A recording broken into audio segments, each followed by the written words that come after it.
Standard tuning. It's the sound we all know and the foundation for so much of our favorite music. But what happens when the next song on your set list needs this?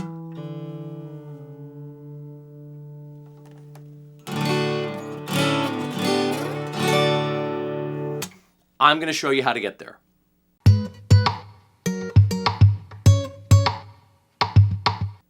How do professional guitarists pull this off so fast, so seamlessly, without ever looking at a tuner? Spoiler alert, it's not magic, it's a technique. And today, I'm breaking down the exact method that lets you nail that tuning change on the fly, making your one guitar feel like a whole new instrument. You're about to learn the tuning approach that pros have been using for decades. Picture it. You're on stage with your band or your worship team. You just finished a quiet, reflective song, the atmosphere is powerful, and you've locked into the moment. Then, the band leader gives you the nod for the next song. It's the big anthem of the set, but it's in drop D. Suddenly, that feeling of peace is gone, replaced by a shot of panic. You fumble for your clip-on tuner while the audience or the congregation waits in silence. You pluck the low E string, and that little digital needle just bounces back and forth. You twist the peg too far and you go too flat. You correct and you go too sharp. That beautiful, seamless transition between songs that should feel powerful is now just the awkward, unprofessional sound of you fighting your own guitar. The momentum is dead. If you've been there, you know it's one of the most frustrating things for a guitarist. You see the pros do it and assume they have a sixth sense, or maybe a guitar tech hiding just off stage with a perfectly tuned replacement. And while, yeah, big bands do have multiple guitars, that's not the whole story. I've seen countless players on stages of all sizes, from local churches to huge conferences, who rely on one single trusted guitar. They don't have a roadie for every single tuning. What they have is a deep connection with their instrument and a well-practiced move that makes these changes totally invisible. They've turned a moment of potential failure into a display of effortless skill. And that's what you're going to learn today. This isn't about buying more gear, it's about building your skill. So, what's the big secret? It's a mix of a specific physical movement and a sharp ear. Forget about squinting at a tuner in the dark. We're going to use the guitar itself as our guide. First up is the physical motion. When amateurs detune, they're usually timid about it. They make tiny, hesitant turns, checking the tuner after every little nudge. A pro does it in one confident, practiced motion because they know exactly how far to tune the peg to get from E down to D. But here's the part most people miss. You always want to tune up to the note. Here's why that's a huge deal. When you tune down to a pitch, you can leave a bit of slack in the string at the tuning post. Then, when you start playing, that slack gets pulled through and your string goes flat. It's why your guitar can sound perfect on the tuner, but goes out the second you dig in. The pro method is to drop the string's pitch below your target note and then bring it up to the final pitch. This makes sure the tuner's gear is engaged and the string is tight, stable, and locked in. The second part of this process, the part that feels like magic, is the ear check. This is how you nail it without a tuner. The trick is using a reference note that's already on your guitar. For drop D, our secret weapon is the open fourth string, our D string. The note we want our low E string to become is a D, just an octave lower. Our ears are amazing at spotting octaves. When two notes are a perfect octave apart, they sound clean and strong together. When they're slightly off, you'll hear a dissonant wobble. If you want to know more about perfect intervals and power chords, this video will give you a closer look at why octaves are so important for tuning. To be even more precise, you can use harmonics. Those bell-like tones you get by lightly touching a string over a fret. The 12th fret harmonic of your low 6th string, once it's tuned to D, should be the exact same pitch as your open D string. By using these built-in reference points, your guitar literally becomes its own tuner. All right, grab your guitar. Let's walk through this together. Don't just watch, actually do the steps. Muscle memory is everything here. First things first, this approach is for quick changes, not for tuning from scratch. So start by getting your guitar in perfect E, A, D, G, B, E standard tuning with your most accurate tuner. Really nail that D string because it's about to be our anchor. Feel free to pause me if you need to do that. And if you need a crash course on tuning your guitar, this video will give you some solid tips. If you're ready to tune to drop D, gear up because we're going to go for it. Okay, put the tuner away. Now, just pluck your open D string a few times. Close your eyes and really listen to that pitch. Hum it. That note is your North Star. You're training your ear to instantly know what D sounds like. Get your hand on the tuning peg for your low E string. Now, here's the move. Pluck the open E string, and as it's ringing, make one smooth, deliberate counterclockwise turn to loosen it. Don't be timid. Go a little too far on purpose. The goal is to drop the pitch well below your target D. A full quarter or even a half turn is a good place to start, but it'll vary from guitar to guitar.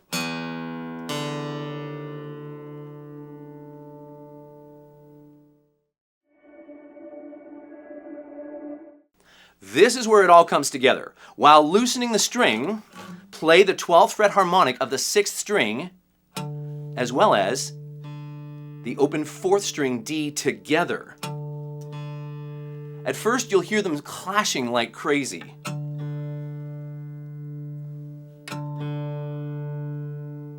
Listen for that wobble between the two notes to slow down. The slower it gets, the closer you are. If you go up too high and go sharp, the wobble will start again as the sound waves collide. If that's the case, start again by going back down.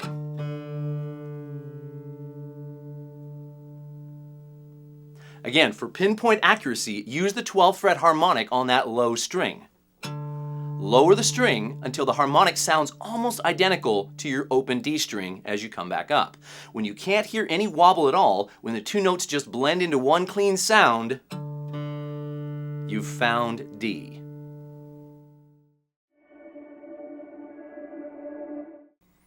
Give the string a quick tug and make sure it's settled and check it one last time. If it's a new string and hasn't been tuned this low before, it may need to be retuned again.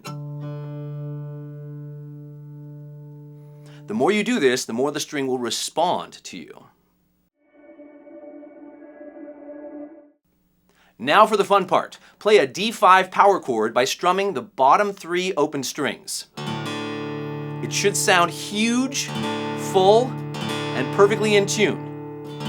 You just did it like a pro. You can even lay your finger across strings 6, 5, and 4 to play power chords with just a single finger. You can even tap. Right? Want to play all 6 strings? You can play either a D5, which takes a bit of reach with your 4th finger, or play a normal D major chord, or even a D minor chord. And listen to the fullness of your guitar. To me, that low 6th string adds so much more depth to a D chord that's normally only played with 4 strings. I will say that if you're in the key of D, you'll need to make an adjustment for your E minor, your F sharp minor, and G chords.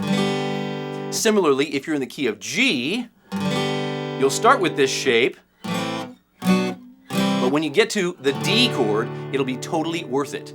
Also, if you want to use that low D as a drone that just sustains below your chords, try this. D, A over D, G over D, and back to D, or even a high D. Maybe a groove walking down with some muted pensive notes.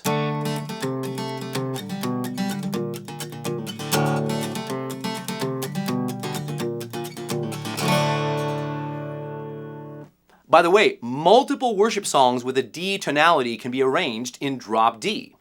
And if your worship leader wants to play a song in E, F, or G, you can capo 2, 3, or 5. Right? So now that you have the transition down for drop D, what else can you do? Well, this whole idea of using reference notes on your fretboard is a universal skill. For example, to get back to standard tuning, you can use the harmonic on the 7th fret of the 5th string for E, and then reach over that string to play the 5th fret harmonic of the 6th string.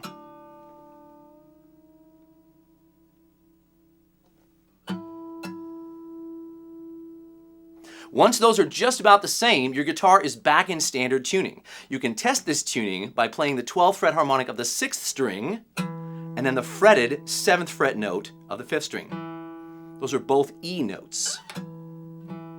And you're back in standard tuning. Now, if you're wondering whether popular bands out there use drop D, wonder no more. I'll put a handful of songs on the screen by bands you may recognize. Now, my first experiment with drop D, which I'm now back in, was to lead the David Ruiz worship song We Will Dance many years ago.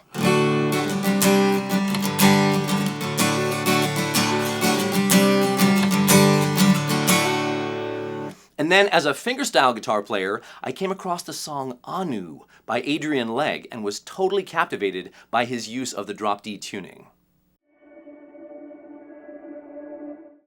Now, if this technique just opened up a new world for you, show some love and hit that like button. It really helps me know you want more deep dives into skills like this. And if you're new, subscribe and ring that bell. We're always sharing the secrets that will take your playing from your practice space to the stage or the worship platform. Now, I want to hear from you. Drop a comment and let me know what's the first drop D riff you're going to experiment with now that you know how to get there. Of course, these days, technology offers a shortcut. Pedals like the Digitech Drop or the Electro Harmonix Pitchfork can digitally retune your guitar with the stomp of a button. They're amazing tools, and plenty of touring musicians use them for their convenience. So why even bother learning the manual way? Because it's a fundamental skill. Tech can fail, batteries die, but knowing how to tune your guitar by ear is a skill that stays with you forever. It connects you to your instrument on a deeper level and sharpens your most important musical tool, your ear. Plus, let's be honest, it looks incredibly professional on stage. There's real satisfaction in knowing you can rely on yourself, not just your gear. The technique we've developed today is a true skill, and it's a gift that can keep on giving. So that's the secret. It's not a gift you're born with, it's a simple, repeatable process. Drop the pitch below your target. Use your open D string and maybe a harmonic as your guide, and always tune up to the note to lock it in. Don't get discouraged if you don't nail it in the first 30 seconds. Like any real skill, this takes practice. Spend 5 minutes on it every day for a week. Go from standard to drop D and back again. Train your hands and your ears to develop this process. Before you know it, it'll be so automatic you won't even have to think about it. You now have the knowledge the pros use, so go pick up your guitar, put in the reps, and get ready to add a new layer of professionalism to your playing. And if you want to get a feel for why the guitar is tuned to standard E-A-D-G-B-E and not symmetrical fourths, you just might be fascinated by this video with a side-by-side comparison as well as a few surprises to delight and inspire you. Keep practicing, and I'll see you in the next one.